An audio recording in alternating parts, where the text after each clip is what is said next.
shifokorga kelib, tirik jon bo'lib, necha foiz garantiya berasiz deyish bu har bir shifokorga yoqmaydi. Mana kelib, qabulingizga kirib, mashina qilish kerak, rejasi aytasiz. Ko'pincha xirurglarda shunaqa savol kelib tushadi. 100% garantiya berasizmi degan savol. Bu shifokor uchun eng yoqimsiz savol. Predmet emaski, siz unga garantiya bersangiz. Uning uchun sal o'ylash kerak, shifokorga qanaqa savol berishdan oldin. Garantiya degan so'z bu maishiy texnikani tuzatuvchi ustaga beriladi.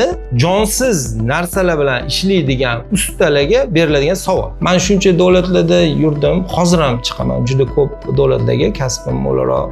Bunaqa savol men eshitmayman, to'g'risi. Chet elda, Yevropada yoki Amerikada necha foiz siz garantiya berasiz deb shifokorga bunaqa savol qo'yilmaydi. Tirik jon yashab turibmiz. 5 minutdan keyin bizda nima bo'lishini bilamizmi? Bo'ldi, shunaqada. Qaysi shifokor sizga buncha foiz garantiya yoki 50-50 yoki 70-30 yoki sizga 100% garantiya beraman deydi. U shifokor hisoblamayman men unaqa javob qaytaradigan shifokorlar.